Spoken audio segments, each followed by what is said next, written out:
우리가 출애굽기 20장을 보게 되면 거기에는 하나님께서 모세를 통해서 이스라엘 백성들에게 10가지 계명을 주셨습니다. 그 중에 13절 6번째 계명에 보면 살인하지 말지니라, 살인하지 말지니라 그 계명을 말씀해 주셨는데, 이것은 생명의 존엄성에 대한 계명으로 사람의 목숨을 위협하는 모든 행위에 대한 금지 명령입니다. 하나님의 형상을 닮아 지음받은 인간의 모든 생명이 하나님께 속해 있기 때문에 이를 어기고 살인하는 것은 하나님의 주권에 대한 도전이자 하나님의 형상을 파괴하는 죄가 되는 것입니다. 신약시대에 이르러서 주님께서는 구약에는 행동의 죄를 강조를 했지만, 주님은 행동의 결과로서의 살인뿐만 아니라 살인의 결과를 낳을 수 있는 내적인 동기의 미움까지도 금지하심으로 이 규정, 이 계명을 더욱더 강화시키신 것을 보게 됩니다. 옛사람에게 말한 바, 여기서 옛사람에게 말한 바는 옛날부터 전해 내려오는 전통적인 설교의 내용, 다시 말하면 예수님 당시의 서기관과 바리새인들이 성경을 많이 연구하고 또 특별히 회당 예배에서 설교를 많이 했습니다. 그런데 그들의 그 설교도 출애굽기 20장이나 신명기 5장에 나오는 10가지 계명 중에 6번째 계명인 살인하지 말라, 살인하면 누구든지 심판을 받게 되리라 하였다는 것을 너희가 들었으나, 그러니까 그런 설교를 했다는 것입니다. 다시 말하면 종교 지도자들의 설교의 핵심은 사람만 죽이지 않으면 된다, 그거죠. 그렇기 때문에 살인하지 말라. 그러나 주님께서는 이 땅에 오셔서 이제 제자들에게 설교하시면서 나는 너희에게 이른다. 그들의 설교는 이렇게 행동으로 사람을 죽이는 살인만 하지 말라, 그거였는데 주님께서는 뭐라고 말씀해 주셨는가? 율법의 정신을 이제 그들에게 설교하신 것을 보게 됩니다. 사실 10계명을 우리가 좀 나누게 되면 하나님께 대한 계명이요, 사람에 대한 계명인데, 그것을 또 하나로 이제 정리를 하면 사랑의 계명인 것입니다. 하나님을 사랑하게 되면 우상 숭배하지 않고, 하나님 사랑하게 되면 하나님의 이름을 망령되이 일컫지 않습니다. 하나님 사랑하게 되면 우리에게 주신 부모님을 공경하게 되어 있고, 또한 이웃에 대해서 살인하지 않고 간음하지 않고 도적질하지 않고 이웃에 대해서 거짓말하지 않는다. 사랑이 없기 때문에 하나님의 말씀도 불순종하고, 사랑이 없기 때문에 이웃을 고통스럽게 만드는 그런 장본인들이 된다, 그걸 말씀해 주고 있고, 그래서 율법의 바른 정신은 사랑이고, 또한 두 번째로는 율법의 바른 정신은 행위보다 동기를 더 중요하게 여긴 것입니다. 그래서 우리가 살인하지 말라는 말씀에 순종하기 위해서는 우리가 사람들을 대하는 태도가 굉장히 중요한 거예요. 예수를 믿는 사람들도 신앙은 좋은 것 같은데 잘 못하는 것이 사람을 잘 대하지 못하고 사람과의 그 관계가 참 늘 갈등을 유발시키고 또한 서로 등지고 서로 또한 싸우고 또 분열하는 그런 모습들이 많이 보이게 돼요. 하나님의 사랑의 마음으로 형제와 이웃을 사랑하는 마음으로 우리가 사람을 대하는 태도, 이런 것들을 우리가 배워야 될 것이고, 어떤 태도로 인간관계를 맺어야 되는가. 중요한 것이 신앙은 하나님과의 관계지만 우리의 삶은 사람들과의 그런 관계예요. 사람들과의 관계를 잘하면 우리의 기도가 하나님 앞에 응답될 뿐만 아니라 복을 받을 뿐만 아니라 우리의 인생이 아주 행복해지고 또한 풍요로워진다는 사실도 우리는 기억해야 됩니다.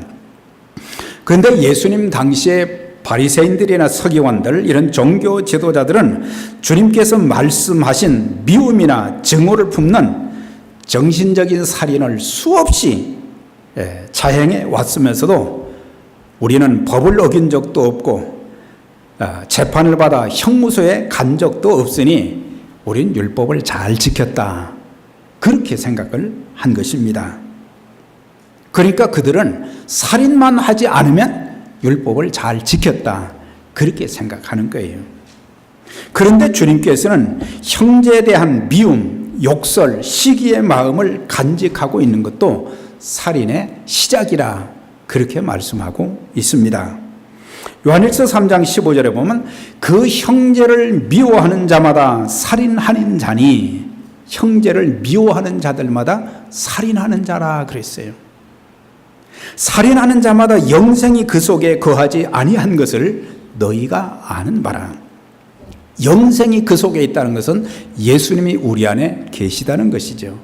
예수님이 우리 안에 계시고 그분이 내 마음에 성전 삼고 주인으로 계시게 되면은 절대로 미워할 수 없다. 한순간 미운 마음은 들 수 있지만 그 미움을 계속해서 마음에 간직하지 않는다, 그걸 말씀해 주고 있는 거예요.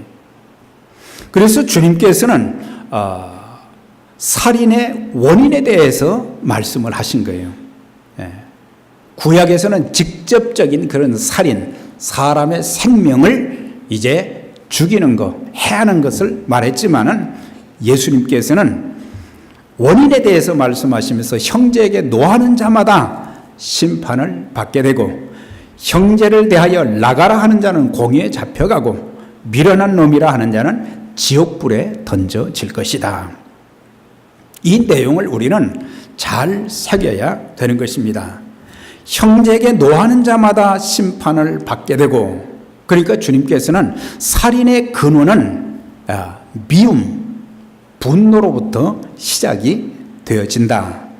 실제 살인을 하지 않았지만은 미워하고 분노하는 것은 살인하는 것과 같다. 주님께서는 그렇게 말씀을 하신 것입니다.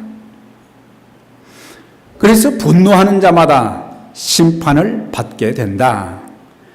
팔레스타인 지역에는 어느 도시 어느 성에 가든지 성의 크기에 따라서 장로들이 재판을 했는데, 작은 도시는 3명의 장로가, 조금 큰 데는 7명의 장로가, 또 조금 더 크면 23명의 장로로 구성된 지방법원이 있어서 거기에서 이제 살인을 했을 경우에는 그거는 사형입니다. 구약의 율법에 보면 사람을 죽인 자는 반드시 돌로 쳐서 죽이라, 그게 여러 군데 나옵니다. 다시 말하면 하나님의 심판이 더 무서운 거죠.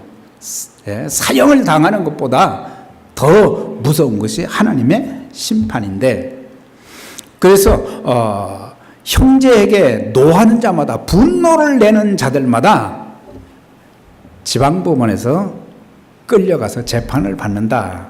실상 화를 냈다고 해서 뭐 재판을 받은 일은 없다고 그런 기록이 있지만, 중요한 것은 그리스도인들은 이 10계명의 그런 말씀 중에 6계명, 살인하지 말라는 그 말씀을 우리는 주님께서 우리에게 주신 말씀으로 우리가 소화해야 돼요. 직접 사람을 죽이지는 않는다고 할지라도 우리가 분노하는 거. 그래서 살인은 분노에서부터 시작이 되는 것입니다. 형제에게 노하는 그 감정 자체가 곧 살인의 시작이기 때문입니다. 그래서 형제에게 노하는 자마다 재판을 받게 되고, 형제에게 나가라 하는 자, 나가라의 본 뜻은 속이 텅 빈 놈, 쓸모없는 놈이라는 그런 욕입니다. 이렇게 욕하는 자들은 공회에 잡혀간다. 공회에는 71명의 그런 종교 지도자들의 모임, 국회와도 같고 재판 역할을 하는데요. 그러니까는 거기에 가게 되면 더 중한 벌을 받게 된다. 그걸 또 말씀을 하신 것이죠. 형제에게 미련한 놈이라 하는 자 지옥불에 들어간다. 아주 무서운 말씀을 하셨어요. 여기서 미련한 놈이라, 그것도 욕하고 저주하는 거죠. 저는 어려서부터 이렇게 한국에서 3년을 이렇게 살았는데, 한국 사람들 욕은 진짜 무서운 욕이에요. 제가 여기서 표현하기가 참 표현하면 했으면 좋겠는데 얼마나 그 욕이 무시무시한지 몰라요.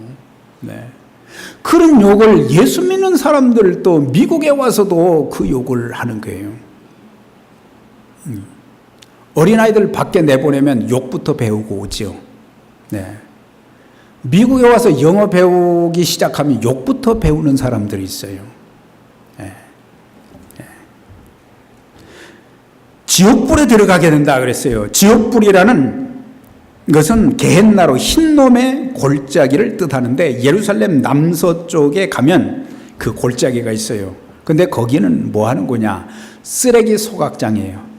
그 많은 쓰레기들을 거기다 모아놓고 거기다 불을 질러서 쓰레기를 다 태우니, 불길이 솟아오르고 그 다음에 연기가 쫙하게 올라가고, 그래서 주님께서는 그 장면을 연상하시면서 지옥불, 지옥이 어떤 곳이냐? 바로 게헨나와 같은 곳이다.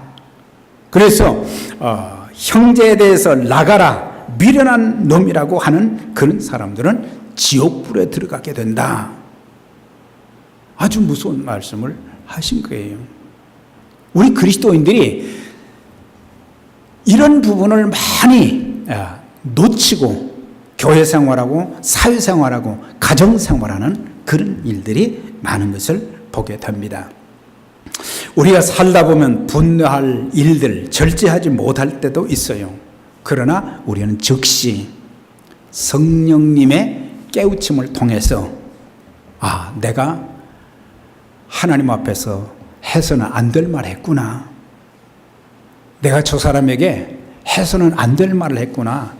엄청난 상처와 고통을 주었거나 그것을 깨달으면 즉시 하나님 앞에 회개할 줄 알아야 돼요. 다윗이 왜 다윗된 줄 아세요? 그가 엄청난 간음죄를 졌지만은 나단 선지자가 지적할 때 즉각적으로 내가 죄를 범했나이다. 즉각적으로 회개한 것을 볼 수가 있어요. 입술로만 잘못했습니다. 그게 아니라 시편 51편에 보면 침상을 적셔가면서 눈물로 자기의 죄악이 얼마나 큰 죄였는지, 한 가정을 파괴시켰던 그 죄. 남편은 전쟁에 선봉에 세워서 화살바지가 되게 했고, 그 여인은 남편을 잃은 데다가 또한 욕보였으니까 얼마나 큰 죄예요. 그걸 즉시 깨달았기 때문에 하나님이 그 중심을 보시고 그를 용서하시고 그를 계속해서 하나님 사역에 쓰셨고, 그래서 다윗의 후손을 통해서 그리스도가 오시게 한 것을 보게 될 때에, 우리는 잘못한 것이 있을 때 꼭 분노뿐만 아니라 욕하는 것뿐만 아니라 내가 잘못했다고 생각하면 즉각적으로 회개하고, 인간관계에서 부부끼리 그랬으면 서로에게 내가 잘못했습니다, 미안합니다, 좀 그래야지. 미국 사람들의 좋지 않은 점도 많지만 잘하는 점은 늘 I'm sorry 그럽니다. 미안합니다. 근데 한국 사람들은 그 말을 못해. 네. 아무리 잘못하는 것도 미안합니다. 용서해 주십시오. 부끄럽습니다. 이런 말들을 하지 않는 것을 많이 보게 돼요. 안 믿는 사람들은 그만두고 믿는 사람들조차도 신앙이 좋다고 하는 사람들 수십 년 교회 생활을 해놓고도 성경을 그렇게 많이 알면서도 미안합니다. 자매님, 저 때문에 상처 많이 받으셨지요? 힘드셨지요? 정말 죄송합니다. 좀 그렇게 하면은 아름다운 관계가 이루어지잖아요. 네. 23절 24절에 보면 그러므로 예물을 제단에 드리다가 거기서 내 형제에게 원망 들을 만한 일이 있는 줄 생각나거든 예물을 제단 앞에 두고 먼저 가서 형제와 화목하고 그 후에 와서 예물을 드리라. 여기서 예배를 언급을 하면서 예배를 통해서 하나님 앞에 예물을 드리잖아요.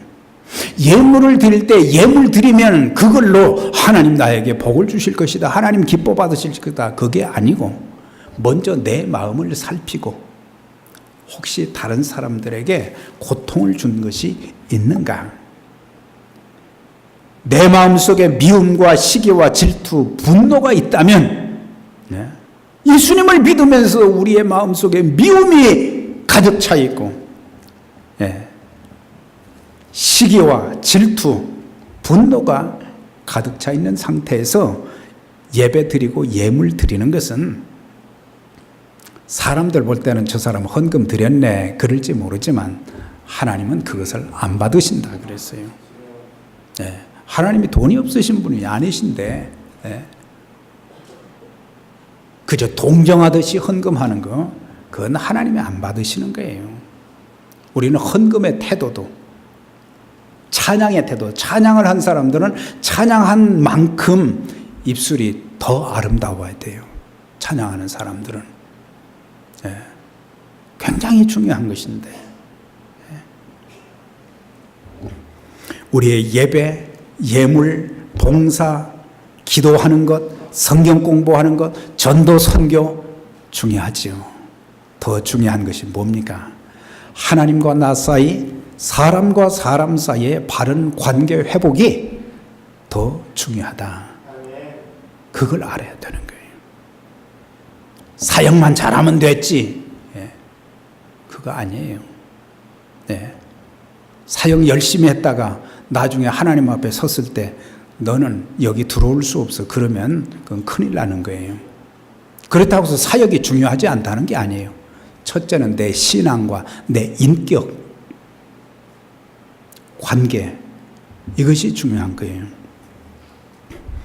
많은 그리스도인들에게 보여지는 것 중에 하나는 자기 스스로는 잘 믿는다고 하는데 인간관계를 잘 하지 못하는 분들이 많습니다. 목회자의 관계도 잘 하지 못하는 사람들이 있어요. 또한 성도와 성도의 관계도 잘 하지 못하고 직장에서도 인간관계도 잘 못하는 사람들이 있어요. 일은 잘하는데 인간관계를 잘 못하니까 미움을 받고 왕따를 당하고 그러거든요. 직장 생활하는 분들은 직장에 가서 안 믿는 사람들과의 관계도 잘 해야 돼요. 또 직장 상사들과도 밑에 사람들하고도 관계를 잘 해야 돼요. 아름다운 관계를 유지시키는 것이 우리의 인생의 성공의 지름길이 될 수 있는 것입니다. 특히 가정에서 부모 자녀 관계도 중요하고 더 중요한 것은 며느리와 시어머니 관계, 고부 관계예요. 한국에서는 가장 가정에서 문제가 되는 게 고부 관계예요. 시어머니와 며느리 관계. 그래서 시어머니는 시어머니 역할을 잘 하면서 며느리를 참 사랑하고 아껴주어야 돼요. 구박하면 안 돼요. 그 다음에 화해를 할 때는 미루지 말고 신속하게 해야 된다. 여기 말씀 보니까 제단에 드리다가 거기서 내 형제에게 원망 들을 만한 일이 생각나거든 예물을 제단 앞에 두고 먼저 가서 그랬어요. 먼저 가서 25절에 너를 고발하는 자와 함께 길에 있을 때 급히 화해하라 그랬어요. 고발하는 자가 너를 재판관에게 내어주고 재판관이 옥리에게 내어주고 옥에 가둘까 염려하라. 그러니까 옛날에는 오늘날에도 그렇지만 빚을 안 갚으면 처음에는 얘기했다가 말로 했다가 나중에는 협박도 했다가 나중에 안 되면 이제 고소를 해서 감옥에 집어넣잖아요. 그런데 감옥에 집어넣기 전에 사실 인간관계를 잘하면 그 문제는 조금 더 유보시킬 수 있는 거죠. 다음에 갚을 수 있는 그런 기회를 만들 수도 있는데 그걸 안 하는 거예요. 그래서 급히 화해하라 그랬어요. 빨리 합의를 보라는 것입니다. 이처럼 남에게 피해를 입혔거나 약속을 지키지 않은 것, 이런 것들이 있다면 내가 교회 가서 예배 드리기 전에 해결함으로 관계 회복을 이룬 자가 되어질 때 올바른 예배자가 될 수 있고 그런 예배를 하나님이 받으시는 것입니다. 그런 예배를 하나님 받으시는 거예요. 이제 더 이상 미루지 말고 우리는 화해해야 됩니다. 지금이 바로 화해할 수 있는 그런 기회입니다. 이 기회를 놓치면 안 됩니다. 잘못한 것이 있는데도 다른 사람들에게 고통과 상처를 그렇게 주었는데도 수년, 수십 년을 풀지 못하고 그냥 죽는다고 하면 얼마나 불쌍한 인간이냐 말이죠. 사랑하는 여러분, 우리가 분노하고 욕하고 저주하는 것은 내 인격이 이미 사탄에게 정복을 당한 거예요.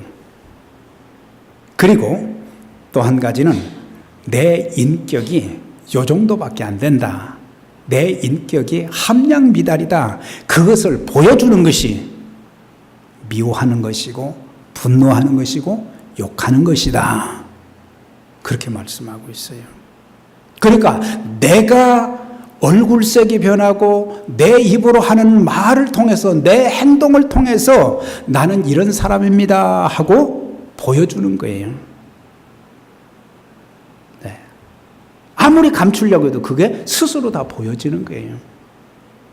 사람들이 나를 볼 때에 어떤 사람으로 겉으로는 목사님, 겉으로는 장로님, 겉으로는 권사님, 겉으로는 안수 집사님 하지만 속으로 어떻게 생각할까? 이런 정도는 좀 생각하고 우리가 말해야 된다는 거예요. 그것이 하나님 앞에서 우리의 삶이 되는 것이고 또한 내가 존중받고 존경받을 수 있는 그런 모습이 되는 거예요. 우리 존경받아야지 무시받아서 되겠어요? 예? 기독교가 세상 사람들에게 왜 그렇게 욕을 먹습니까? 네. 얼마나 아름다운 하나님의 사랑이 넘치는 기독교 아닙니까? 그런 천능하신 하나님, 놀라운 하나님의 사랑을 우리가 만끽하며 사는데 그분의 이름도 욕되게 하고 그 사람들 예수 믿지 못하고 지옥 가게 만드는 그런 일까지도 우리가 할 수 있다는 것을 생각해야 되는 것입니다. 이제 성령님의 다스리심을 받기를 주의 이름으로 축원합니다. 진실로 내게 이르노니 내가 홀이라도 남김이 없이 다 갚기 전에는 결단코 거기서 나오지 못하리라. 홀이라는 말은 아주 작은 단위의 돈을 말하는 거예요. 그러니까 미국 돈으로 말하면 페니, 1전까지도 다 갚아야 감옥에서 나올 수 있다는 얘기예요. 아무것도 아닌 것 같지만. 그러니까 이 표현은 단순히 돈 문제뿐만이 아니라 아름다운 인간관계 회복이 없이는 하늘나라의 법정에서 결코 자유스러울 수도 없고 네. 뿐만 아니라 지금까지 살아오면서 내가 직접 살인은 하지 않았지만 사랑하고 이해하고 용서해야 되는데 미워하고 욕하고 저주하여 남에게 상처와 고통을 준 것, 약속한 것을 갚지 않은 것은 우리가 하나님 앞에서도 회개하고 사람들과의 관계에서도 우리는 화해를 이름으로 아름다운 예배자가 되어지고 아름다운 하나님의 자녀들이 되어서 하나님과 사람들 앞에 인정받고 그리스도의 향기를 풍기며 복음의 전령자들이 될 수 있는 것입니다.